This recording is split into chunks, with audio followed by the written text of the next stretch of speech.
is up? Good morning, afternoon, whatever time you're watching this.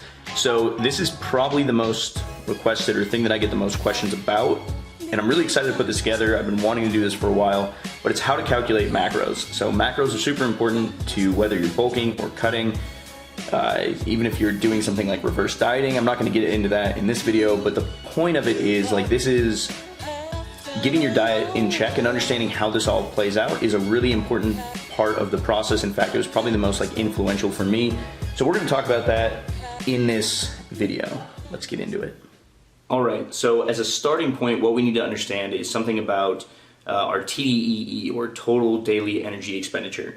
And what this really comes down to is calories. So this is all about, we're going to figure out how to break down the macronutrients, being protein, fats, and carbohydrates, and how those fit into our what our calories are, our daily caloric intake.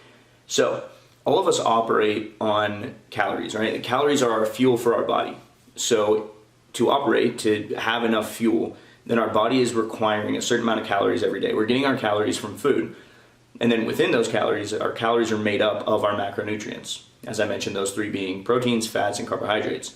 So what we need to do is figure out the split of how much we should be consuming of each of these to make up our caloric intake.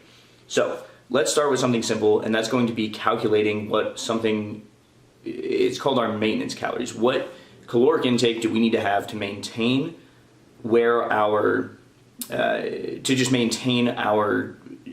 bodies on a daily basis, to have enough energy to operate, to go throughout our day. The way we're going to do that, if these dry erase markers work, let's try pink, see if that works. So the way that we're going to do that is with our body weight.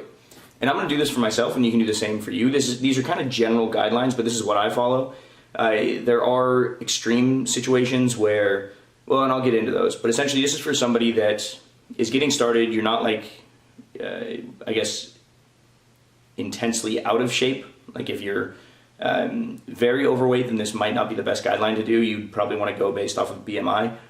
But this is for somebody who, if you're probably in the range of 15 to 25% body fat, this guideline will work. So what we're going to do is we are going to take weight. So I'm 175 pounds. And this is in pounds. Sorry if you're in kilos. So I'll take 175 pounds and multiply that by, this is a range, 14 to 16. So I'm taking my weight, which is 175, and then I'm multiplying that by 14 to 16. 14 to 16 is essentially, this is a scale, and it's going to factor in our activity levels. So if you're pretty, sedentary? So if you're sitting a lot of the day, then you'd want to choose a number that's a little bit lower. If you're very active, or you've got a job where you're very active, if you're in the trades or something, then you're probably going to be moving around a lot more, and you might want to pick something like 16.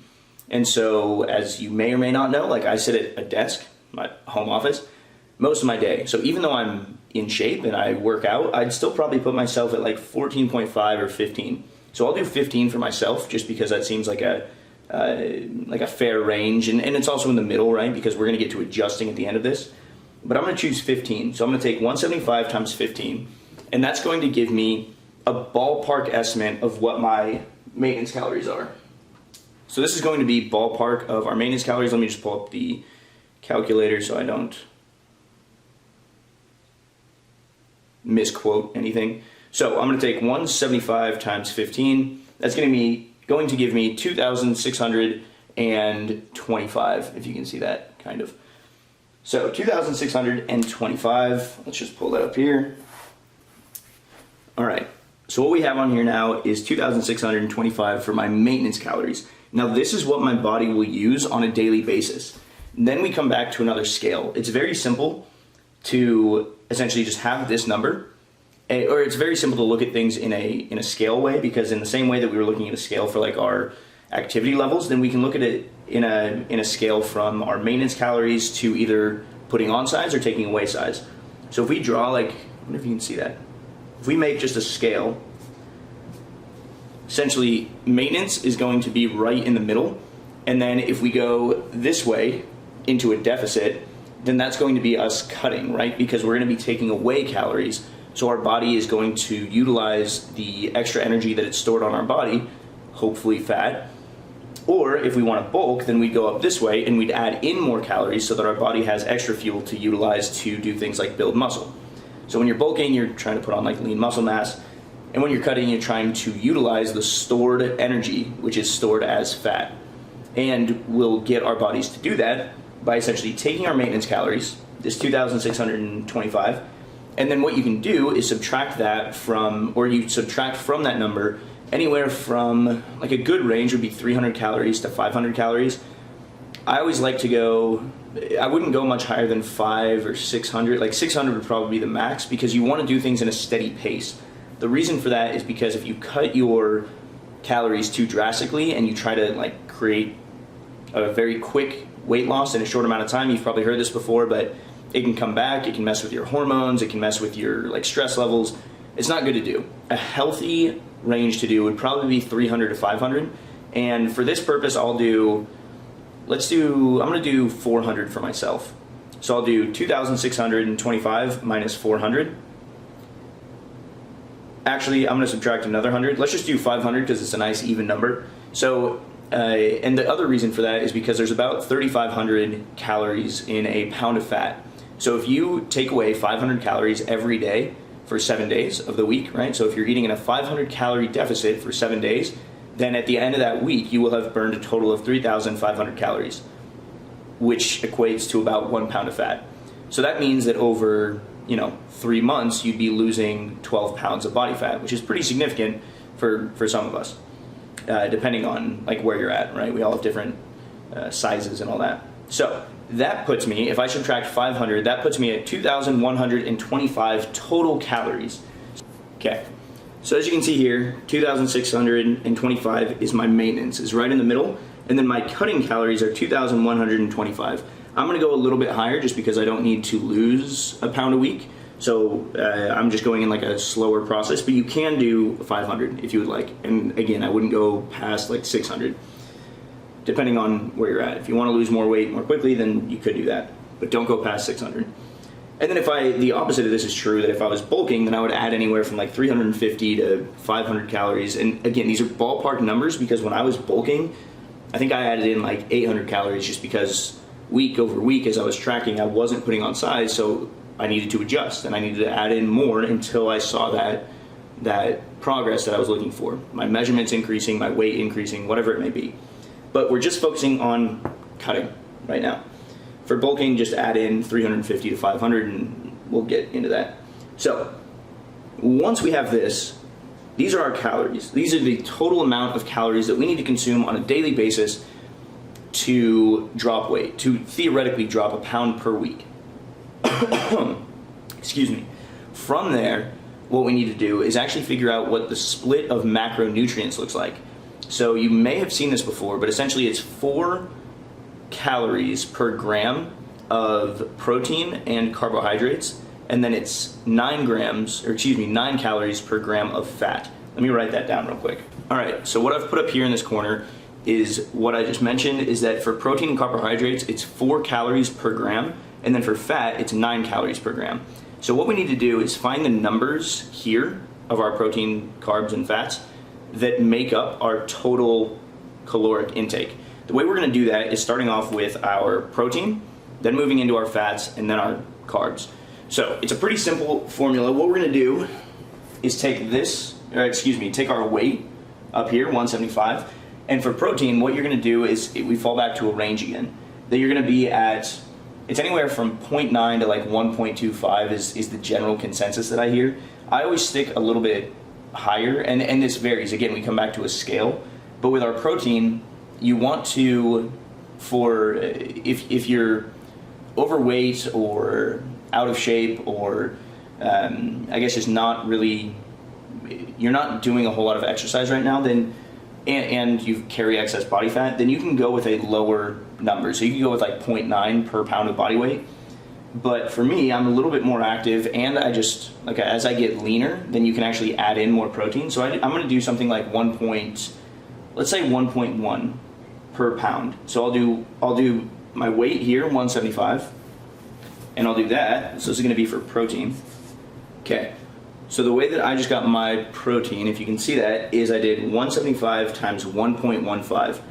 That gave me, it's 201.25, whatever, I'm just going to round it to 201. So that means that my protein intake per day for this macronutrient would be 201 grams. So my protein is at 201, and then the next one that we're going to find is fat. And again, for fat, we come back to a range. So the range for fat is going to be anywhere from, I'm going to take my weight again, 175, and then we're going to multiply by a range of 0.3 to 0.4. And this one kind of comes down to, well, it comes down to personal preference and the way that you feel when you're consuming either higher fat or higher carbs. The one that's not really going to change is your protein. As you get leaner, you might increase it. So if you're, I guess, more heavy set or you carry excess body fat, then you could start lower, like your body weight times 0.9, and then as you lean out, then you could increase that. The other thing to note about protein, that macronutrient specifically, is that it's the most like satiating. So you're going to be the most satiated or full when you consume more protein. It's a great way to like curb your hunger, is to remember to have protein in every meal, because if you're just eating carbs and fats with your meals, then you're going to be you can consume a lot of them, and then you still don't feel satisfied, satiated, because you're not full. And it's protein that's the most satiating out of the macronutrients. So anyway, that goes into a whole different tangent about like spacing protein throughout all your meals throughout the day. But as I was mentioning, is you get leaner, then you could increase this. I'm a little bit leaner. I like a little bit more protein in my diet. It just makes me personally feel better. So that's why I went with 1.15. And I would go up to, I mean, you could probably go up to like 1.25. The other thing to note about protein, it's not going to hurt you to go a little bit higher. And, you know, there's been studies done. The range that I just gave you is like definitely not, there's no adverse side effects. There's been studies done on like really high protein intake and how it affects, I believe it's your liver. And they've come back, you can look up, like, go do the research on Google with like educational studies. But the point is, they found that even increasing protein beyond the scale that I'm talking about still doesn't cause any long-term effects to your liver or damage in that way, based on the research I've done. The scale that I gave you, 0.9 to 1.25, that's a very healthy, safe range to stay in. So, back to our fats. We did our body weight times anywhere on that scale of 0.3 to 0.4. I'm going to take body weight 175 times, I typically prefer, well, honestly, it's like a bit of a middle ground. So I'm going to do 0.35. So 0.35. And that gives me 61.25. So 0.35. And for that, I'll round down. All right, so this is where we're at.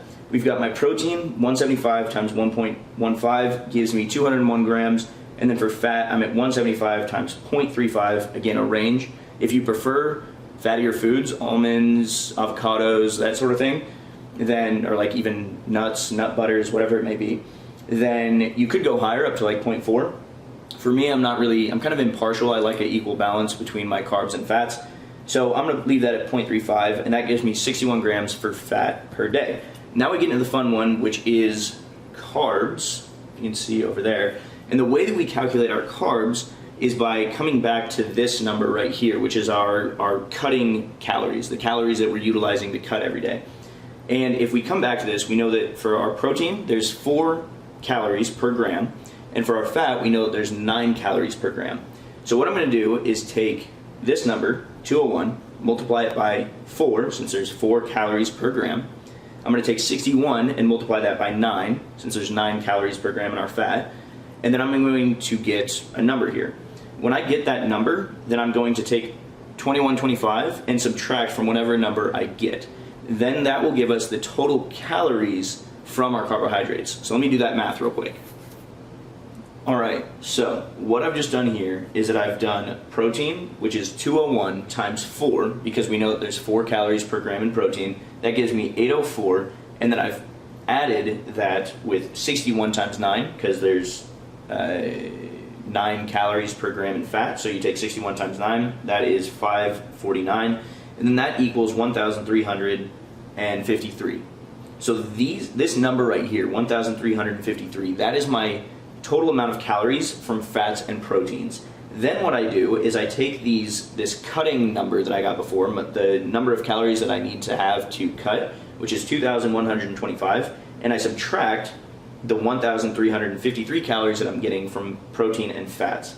That's going to give me 772. Then to find the amount of carbs that we need from these calories, then we just divide by 4, since there's 4 calories per gram of carbohydrate. So then what that gives me is 193 grams of carbohydrates. That means that my macro split will be protein 201 grams per day, fat 61 grams per day, and then carbs 193 grams per day.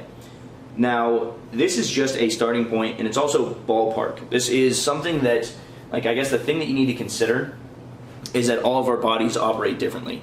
So in some cases, I tend to operate well on higher fat and protein than on carbohydrates. I just feel like very lethargic and tired if I increase my carbs any higher. So I do okay in that realm. Now, what I would suggest for everybody watching this is that you take this and then you need to track. So over, well, of course, I'll make a whole video on like tracking your foods in MyFitnessPal. But essentially, I put these numbers into MyFitnessPal, and then I go through and I track what I have every day to make sure that I'm coming within these numbers. Now, I also take daily weigh-ins. So you want to do things over time. And this gives us a healthy range. It's not going to be anything too drastic for our bodies not to know like how to adjust or how to deal with it. So every day I wake up and like after you use the restroom, go take a piss or whatever it is, then weigh yourself. And every day I weigh in, and then over the span of a week, I'll take my weekly average. So I'll add up every daily weigh-in, divide by 7, and that gives me my weekly average. Over like 2 weeks or so, or over a 2-week span, then I can see how much my weight is changing. As I talked about at the beginning of this, that we should be, if I put myself in a 500 daily calorie deficit, then I should be expecting to lose about a pound per week. For guys, anywhere from 0.5 to 2 pounds is like a safe range and a sustainable range to be losing weight. For women, it's probably 0.5 to 1.5, just a little bit less. And so you want to stay within that range. So if you're dropping too quickly, then you actually would need to add in more calories. Maybe instead of going a 500 calorie deficit, try like a 300 and make sure that you're not dropping weight too quickly. If you're not dropping weight at all, right? If over those 2-week spans where you take your weekly averages and you're not seeing a drop, then you need to, well, you need to make sure that you're tracking properly, that you're actually hitting those numbers. So the first thing is, are you hitting the numbers? And if you have been, then perhaps you need to pull just a little bit more. So what I would do in that case is I wouldn't really adjust. I mean, you can pull a little bit from fat, but fat is, like, dietary fat is an important part of our diet, right? We need it to function. It regulates our hormones, all those sort of things. So we don't want to take too much, but you could take a couple grams from here, maybe drop down to, if I'm at 61, maybe try 55. But what I would do is take anywhere from 10 to 15 grams from our carbohydrates, and then that would obviously affect the amount of calories because these numbers are what make up our calorie intake. So you could try that if you're not losing the weight that you would expect, is try pulling another 10 to 15 grams from your carbs. You could pull a little bit from fat, but that's what you need to do to essentially start adjusting based on the results you're seeing. There's really no way to know what your body responds best to until you get into it. So that's kind of like the high level of this. It touches on a whole bunch of different I guess talking points, and that's like, I guess, how to track all this, and I'll get into a video on that later with MyFitnessPal. But, and this is also ballpark and how to adjust and all that stuff. So this is a starting point. I've had plenty of people ask me about how to actually calculate this, and this is the method that I use. There are other methods to go by. You can do BMI instead of I guess your body weight. And that can be more fitting for somebody who's, like, I guess, drastically or more drastically overweight. And yeah, so give this a shot. Let me know if you've got any questions. And that does it for the video today. Thank you for watching. If you enjoyed, if you found it informative, helpful, or if you could follow along, then please smash that thumbs up button. And yeah, subscribe for tomorrow's video. Cheers.